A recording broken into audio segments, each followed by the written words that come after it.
시진핑 중국 주석은 2012년 워싱턴 포스트 인터뷰에서 넓은 태평양은 미 두 대국을 품을 만한 충분한 공간이 있다면서 신형 대국 관계의 개막을 선언했습니다.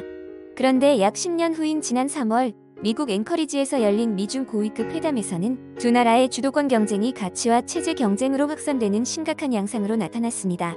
블링컨 미 국무장관은 중국이 세계 질서와 안전에 위협을 가하고 있다면서 홍콩, 위구르 신장 지역에서 벌어지는 인권 탄압, 다른 국가에 대한 경제적 강압, 사이버 공격 등을 사례로 들었습니다. 이에 대해 양재치 중국 공산당 정치국원은 미국이 중국을 공격하기 위해 다른 나라를 선동하고 있다면서 유엔 헌장의 목적과 원칙을 핵심으로 하는 국제관계의 기본 원칙을 세계 각국이 수호해야 한다고 강조했습니다. 시진핑 주석은 태평양이 넓어서 미국과 중국이 공존할 수 있다고 이야기했지만 미중 공존은 태평양이 넓다고 되는 것은 아니라고 생각합니다. 세계화와 정보화 시대의 지구는 작아지고 있고 코로나 문제, 기후변화, 핵 확산과 같이 국가 간 협력 없이는 해결할 수 없는 문제가 늘어나고 있기에 힘이 있는 나라들의 협력이 필요합니다. 그런데 지난 수년간 미국과 중국은 다자주의보다는 일방주의에 몰입해왔습니다. 트럼프 행정부는 미국 우선주의를 내세우며 북미 자유무역협정과 한미 자유무역협정 개정을 압박했고 군사 동맹국들의 방위비 분담의 급격한 증가를 요구했으며 파리 기후변화 협정 등과 같이 미국이 서명한 국제조약을 탈퇴했습니다. 자국 상품에 대한 관세 부과 문제를 중국이 세계무역기구 WTO에 제소하고 WTO 패널이 미국의 대중관세 부과 근거가 분명치 않다고 지적하고 시정 조치를 권고했는데 미국은 이를 무시했습니다. 바이든 정부 출범 이후 미국은 일방주의에서 벗어나 자국의 책임을 강조하면서 국제기구를 통한 다자주의를 추구하겠다는 원칙을 밝혔습니다. 하지만 어떻게 될지는 알 수 없습니다. 이에 비교해서 중국은 어떤 모습을 보이고 있는지 보면 중국의 일방주의는 갈수록 심해지고 있습니다. 원래부터 일방주의적인 국가였는데 더 심해지는 것입니다. 사드 배치를 둘러싸고 우리에게 무역 보복을 하고 사드 산부를 내세우면서 우리 주권을 침해하고 있습니다.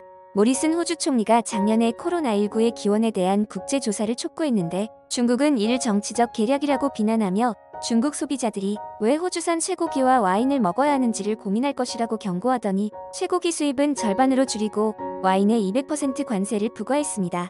남중국해에서는 일방적으로 구단선을 주장하고 암초 7곳에 군사용 활주로와 항만 등을 건설하여 유엔 해양법을 위반하고 있습니다. 최근 유엔 안보리에서 영국이 민간인 학살로 국제적 비난을 받고 있는 미얀마 군부 세력에 대해 관련 기업과 하는 거래 금지를 의미하는 추가적 조치를 제안하자 중국은 이를 반대했는데 이는 유엔을 형해화하면서 인류애를 훼손하는 것이라고 생각합니다. 우리나라야말로 중국의 일방주의의 진정한 피해자입니다. 1992년의 수교 이후 양국은 교류를 확대해왔고 2008년에는 전략적 협력 동반자 관계로 발전시켜왔습니다. 중국은 우리의 제1위 교역 대상국이며 북한 비핵화를 위해서도 중국의 역할은 중요합니다. 그러나 한중 관계는 협력의 경험 이상으로 어두운 역사를 남기고 있습니다. 중국은 6.25 전쟁이 미국이 시작한 침략 전쟁이고 중국의 개입은 항미원조라고 주장하는 둥 역사 왜곡을 일삼고 있습니다. 우리는 북한의 비핵화를 위해 중국의 협조가 필요하다고 생각하지만 매년 유엔 안보리 대북제재위원회의 전문가 보고서가 발표될 때마다 북한이 제재를 회피하도록 지원하는 국가로 지목되는 것이 중국입니다. 2021년도 보고서는 북한이 2020년 1월에서 9월까지 최소 400차례에 걸쳐 석탄 250만 톤을 수출했는데 이 중 대부분이 중국 저장성 저우산항을 통해 거래가 이뤄졌다고 밝혀졌습니다. 이렇게 다른 나라들과 협력하지 않으려고 하는 중국 때문에 미국이나 유럽연합에서는 중국을 제재하려고 노력하고 있다는 사실을 여러분들도 아실 겁니다. 그런데 중국의 최고입법기구가 오는 10일 반외국 제재법을 통과시킬 예정이라고 합니다. 이 법은 중국이 서방의 제재에 대한 보복 조치를 하는데 법적인 뒷받침을 하게 되는 것입니다. 통과된다면 이에 따라 중국의 보복 조치가 늘어날 가능성이 점쳐지고 있습니다. 중국 관영 언론은 중국 전국인민대표대회 상무위원회 제29차 회의에 반외국 제재법 초안이 제출됐다고 지난 7일 저녁 보도했습니다. 전인대 상무위원회 법제위원회 대변인은 일부 서방 국가가 정치적 필요와 이데올로기 편견에서 신장 위구르 자치구와 홍콩 관련 문제 등 각종 구실로 중국을 음해하고 압박했으며 이는 국제법과 국제관계 기본 준칙을 위반한 것이라고 신화통신에 말했습니다.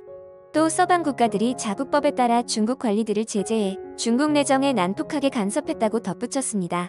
아울러 지난 3월 공개된 연간 입법계획에 외국의 제재와 간섭에 대처하기 위한 법적 공고함을 명확히 했다고 이번 법안의 입법 배경을 설명했습니다.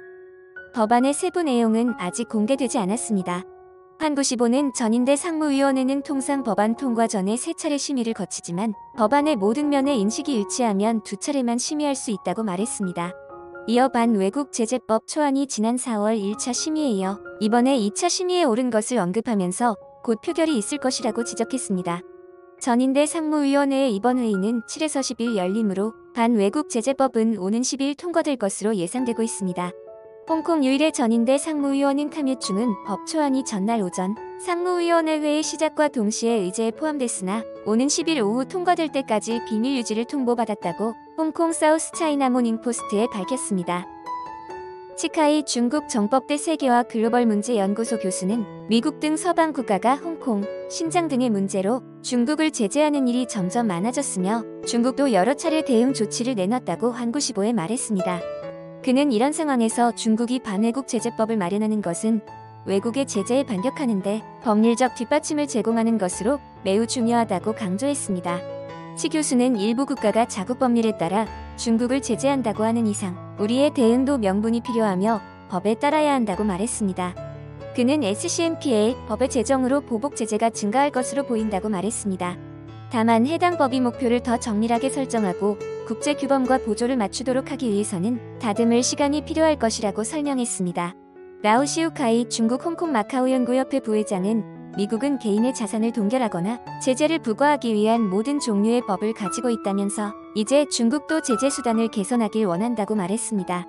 왕장의 홍콩 성시대 교수는 해당 법에 대해 강력한 법적 무기라면서 아무것도 안 하면 앉아서 당하지만 맞서 싸울 무기가 있다면 다른 나라들은 2번 생각하게 될 것이라고 밝혔습니다. 이렇게 중국이 다른 나라들을 제재하기 위해서 법안을 만들려고 하고 있습니다. 여러분들은 이에 대해서 어떻게 생각하시나요? 그러면 먼저 중국의 반외국 제재법 제정 소식을 접한 해외 네티즌들의 반응을 살펴보도록 하겠습니다. 만약에 이 법이 통과되면 인터넷에서 중국을 욕해도 처벌받을 수 있다는 것인가요? 미국이 너무 큰 힘을 가지는 것보단 여러 나라가 나눠서 가지는 게 맞다고 생각해. 중국의 입장에서는 당연히 해야 할 일을 하고 있을 뿐이다. 중국이 다른 나라들에게 제재받는 것은 아무런 근거가 없이 당하는 게 아니야. 지금 중국은 많은 국가들에게 피해를 주고 있다. 아직 구체적으로 법안의 내용이 나오지 않았으니까 모르는 거 아니야. 벌써부터 반대를 하는 사람들을 이해할 수 없다. 구체적을 언급하는 당신은 어느 나라 사람입니까? 자기들이 뭔데 자국민도 아닌 다른 나라 사람들을 처벌하니 많이 합니까? 홍콩 시즌2입니까? 동의해. 레딧도 이미 영어를 쓰는 중국인들에게 먹혔다. 위 코멘트들은 이해를 할 수가 없다. 세상에 이런 기사가 나오는 것도 어이가 없지만 제재를 가하는 나라가 중국이라니 고미디가 따로 없습니다. 전 세계에 웃음을 주기 위해 저런 법을 운운하는 건가? 어차피 이루어지지도 않을 헛소리다. 어그로 끄는 거 한두 번 봅니까? 알아서 조용히 질 것이다. 저렇게 까불다가 크게 혼날 텐데 뭘 믿고 저러는 거지? 다들 동의하지 않습니까? 대부분의 반응들은 대체 중국이 무슨 명분과 권리로 다른 나라 사람들을 처벌하니 많이 여론이 대단히 좋지 않았습니다. 저 또한 이해가 가질 않는 게 항상 잘못은 먼저 시작해놓고 왜 다른 나라 사람들에게 제재를 하니 많이 하는 걸까요? 우리나라 사람들이 하는 생각과 전 세계 인종이 모여있는 미국도 똑같은 생각을 하고 있습니다. 하루빨리 정신을 차렸으면 하는 바람입니다. 여러분들은 중국의 반외국 제재법에 대하여 어떻게 생각하시나요?